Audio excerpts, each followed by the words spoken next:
সম্মানিত দর্শক আসসালামু আলাইকুম। আপনারা দেখছেন এমআর নিউজ প্রেস, সঙ্গে আছি আমি মোহাম্মদ রুবেল শেখ। এখন দেখবেন দেশের শীর্ষস্থানীয় সংবাদগুলো।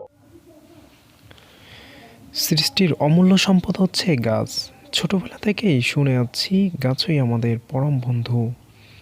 কিন্তু বাস্তব জীবনে খুব কম সংখ্যক মানুষই আছে যারা গাছকে বন্ধু মনে করে। আর বেশি সংখ্যক মানুষই গাছকে বন্ধু মনে করে না, বরং তারা শত্রু মনে করে। তারা জানে না পৃথিবীতে গাছের অস্তিত্ব আছে বলেই জীবের অস্তিত্ব আছে, আছে মানুষের অস্তিত্ব। তাই গাছের ভূমিকা অপরিসীম। তাই গাছের প্রতি আমাদের আরও বেশি সচেতন হতে হবে। কারণ আমরা জানি মানুষ অক্সিজেন গ্রহণ করে বেঁচে থাকে, আর সেই মূল্যবান অক্সিজেন সরবরাহ করা হচ্ছে গাছ। এবং এটি যে আল্লাহ তাআলার কত একটা বড় নিয়ামত, তা কখনো বলেই শেষ করা যাবে না। এক গবেষণায় দেখা গেছে পৃথিবীর বনাঞ্চলের 1/3 গাছপালা ইতিমধ্যেই ধ্বংস হয়ে গেছে,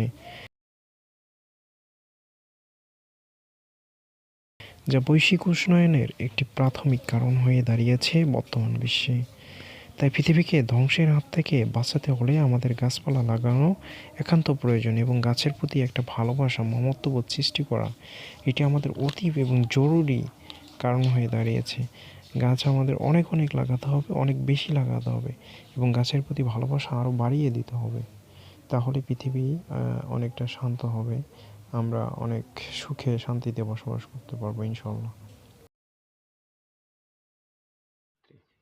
দর্শক, এতক্ষণ এমআর নিউজ প্রেজের সঙ্গে থাকার জন্য অনেক অনেক ধন্যবাদ। দেখা হবে পরবর্তী কোনো সংবাদে।